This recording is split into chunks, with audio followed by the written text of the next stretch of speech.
maîtresse du foyer qui entretient le foyer. La femme est importante depuis des lustres, même dans notre tradition bantou. Et vous savez, le droit moderne s'inspire de nos coutumes et traditions qui constituent aussi la source du droit. Donc, lorsque le droit moderne, le plan international, on donne une telle journée, on valorise la femme dans ce sens, c'est qu'on tient compte aussi de la façon dont ça a existé dans diverses traditions du monde. En tout cas, en ce qui concerne la tradition bantou, il y a le positif et le négatif. Au positif, la femme, c'est elle qui nous accompagne, qui accompagne l'homme dans la vie quotidienne. La femme, c'est elle qui tient le foyer. Parce que l'homme n'est pas régulièrement à la maison. C'est elle qui éduque l'enfant. On dit même, éduquer une femme, c'est éduquer toute une nation. On dit encore que quand vous trouvez une bonne femme, un chef même qui a une bonne femme, a aussi, cela reflète aussi l'aspect administratif politique de ce chef. Alors, Épicure avait dit, si je ne me trompe pas, mariez-vous à chaque âge, à chaque moment, mais à une bonne femme, vous serez heureux. Mais à une mauvaise, vous devenez philosophe. C'est dire qu'il y a aussi, nonobstant le côté positif de la femme, il y a aussi le côté négatif. Le côté négatif, c'est que il n'est pas dû à la femme elle-même. Oui, elle a un comportement. Les femmes, chacun vient d'une famille, sort d'une famille avec un comportement, et ce comportement peut refléter la réalité au foyer. Mais il y a aussi le côté de brimade, la brimade de l'homme sur la femme. L'homme a souvent pensé que la femme doit jouer le second rôle.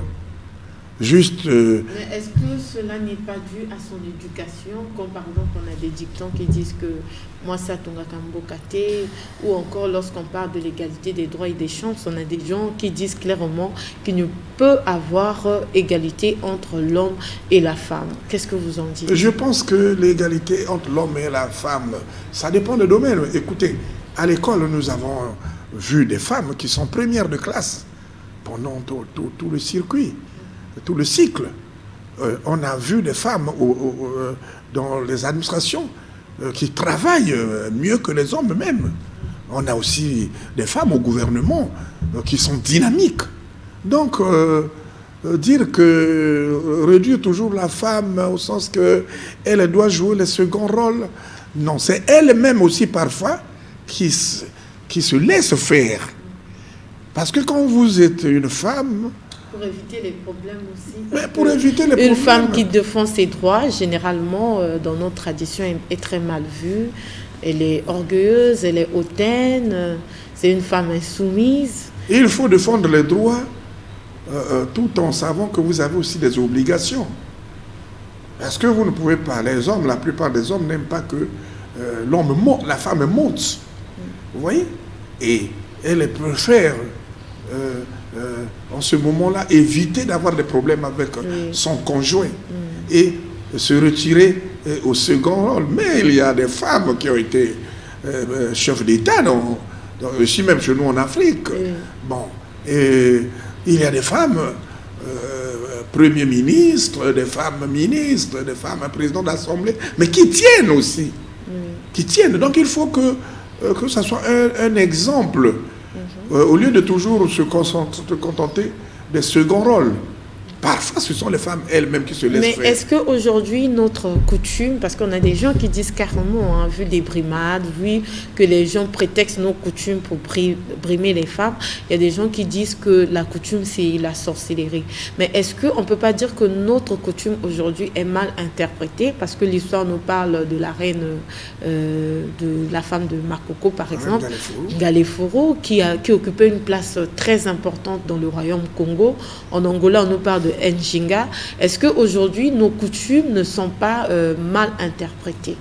Mais la mauvaise interprétation des coutumes est partie d'abord du colonialisme et de ces valets dont ceux qui suivent cette interpellation, cette interprétation. Parce que vous avez pris l'exemple de la reine Ngalefuru et autres. Est-ce qu'elles ne tiennent pas la tradition? Est-ce qu'elles ne tiennent pas au gros? Elles tiennent. La tradition, au contraire, n'est pas négative. J'ai toujours dit à votre micro ici, et dans le cadre de la foudrologie, que la tradition n'est pas totalement, globalement mauvaise. Il y a le positif dans la tradition et le négatif dans la tradition.